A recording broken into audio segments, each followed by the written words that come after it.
one language, many cultures.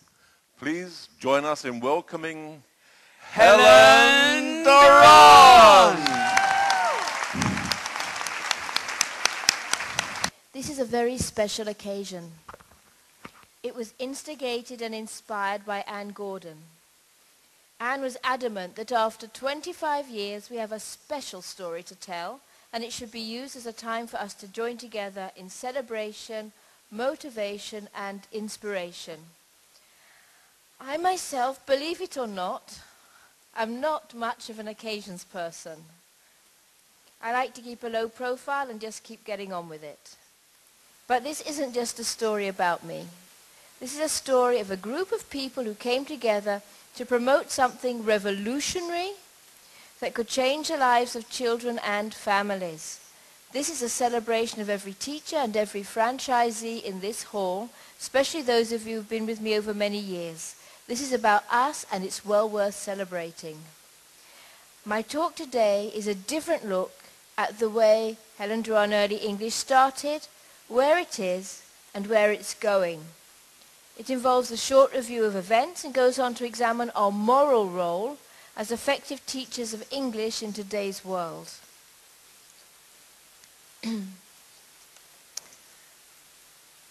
A teacher says to his student, "Billy, name 2 pronouns."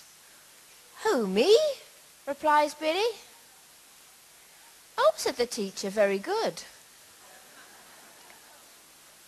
Sometimes one gets it right by accident. My enterprise wasn't an accident, but it came out very naturally and effortlessly. It was 1985 when I stumbled over what I deemed to be the truth of how to teach babies and children spoken English, and indeed any oral language. It was so obvious to me that I didn't realize that no one else was doing it. It all started when I took Ella, 4 years old, to Suzuki violin classes, December 1984. In fact, I was holding a 6-day-old baby in my arms, with her dumb, in the first lesson. In the Suzuki method, children learn to make music first and learn to read music later. From Dr. Suzuki's perspective, what had gone wrong with traditional music teaching methods was that they forced children to read notes. Notes aren't music, he insisted. It would be like forcing a child to read a book before he's allowed to speak. For me, this was a revelation. I thought, if there's a mother tongue way to teach music, why don't we have a mother tongue way to teach language? If Suzuki is teaching the language of music, why aren't we teaching the music of language? The idea was intensely exciting, particularly as my BA had included a course in this specialty area of child language acquisition. Acquisition, not learning, acquisition. I had enjoyed this course very much. I hadn't realized at the time that it held the key to my future business. This happened when I was thinking about returning to the workforce. After being a full-time mother for over 5 years, I was looking for a career or business that interested me. And I was inspired by the simplicity and the elegance of the Suzuki method, and I began considering those concepts to some sort of English teaching. I looked around and I saw how Israeli children were struggling to learn English. It confirmed everything that Dr. Suzuki had said about learning music. That is, schools were trying to teach reading and writing at the same time as verbal language acquisition. The children were struggling, not through lack of intelligence or motivation, but because reading and writing are inherently very different skills to speaking Initially, I assumed that someone else had to be out there doing it. But I found out that the same traditional methods were the only ones being used. And they started too late, and they enforced too many conflicting skills at the same time. But I kept looking. After all, if it wasn't here in Israel, despite the obvious need, then surely the program existed elsewhere. To my surprise, there didn't seem to be any ready packaged program available at all. In my search, I began to dig deeply into research and the work of others in related fields. And although I'd started with Suzuki, I came out and found the work of Glenn Doman. And he'd worked with the Institutes for the Achievement of Human Potential, and his focus on infants and young children was in line with the premise that a child's brain grows both in size and the number of neural connections until the age of 6. A child comes home from his first day at school and his mother asks, "What did you learn today?" The child replies, "Not enough, I have to go back tomorrow." The cornerstones of child language acquisition in all the textbooks are, I'm talking about child language acquisition, the way a child learns his first language, his mother tongue. They say there, early learning, they have to learn. If a child doesn't learn his mother tongue by the age of 6, he will never learn it properly. Repeated hearing and positive reinforcement. Teaching early, after the age of 7, a child will not know his mother tongue. Repeated hearing, he has to hear the words again and again and again and again and again before he gets them. Positive reinforcement, find every opportunity, a parent should find every opportunity to praise the language produced by the child, and therefore the child will speak.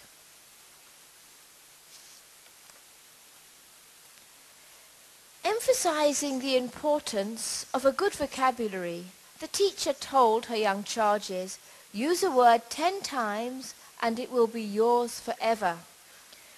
From somewhere at the back of the room came a small male voice chanting, "Amanda, Amanda, Amanda, Amanda, Amanda, Amanda, Amanda, Amanda, Amanda." I don't know if you got her. I started by working with small groups of children aged 1 to 6 years old. This is the age I wanted to study, and study it I did, indeed. As the brain grows to the age of 6 or 7, research indicated that we were increasing the child's overall abilities to life by learning the extra language at the time when the brain's neurological connections were being made. This excited me. I advertised myself as the teacher when I think of the confidence I had to do so.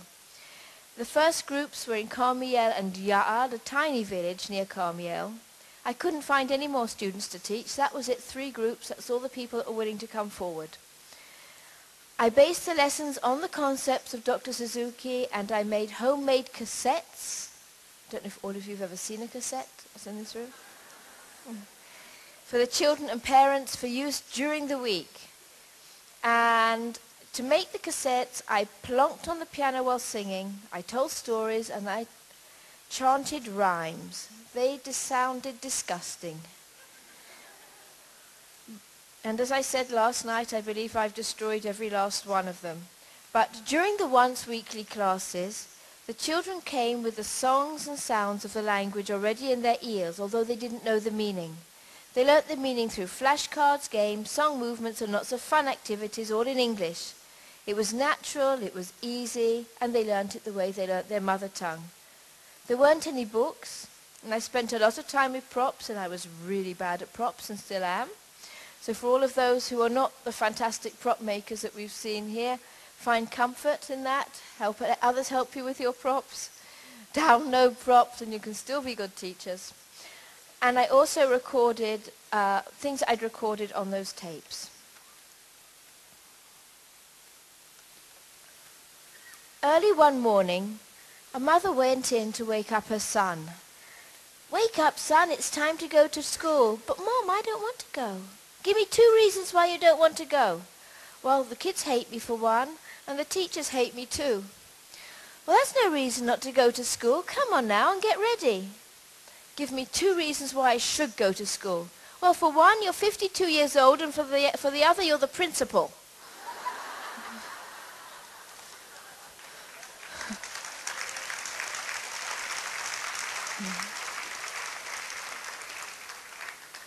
The next year, word had got around, and I had a lot more groups to teach. In fact, I had about 200 children the next year.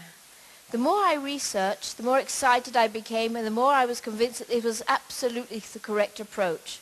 Parents from all over Israel called me. parents of the 8-year-olds and the 10-year-olds and the 12-year-olds begged me to put their kids in my classes. Amazed, I asked why. Surely the 12-year-olds are learning a lot at school already. But the parents insisted their 6-year-olds already knew more and better English than their 12-year-old.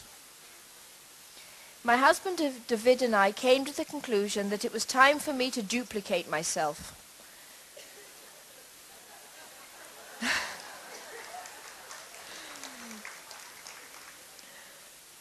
Yeah, in fact, I think whoever's taken over has upgraded.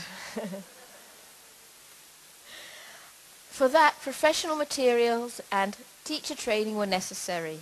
Yet people kept telling me that before I poured my life savings into creating the first learning set, I should do market research to see if parents would buy into such a concept.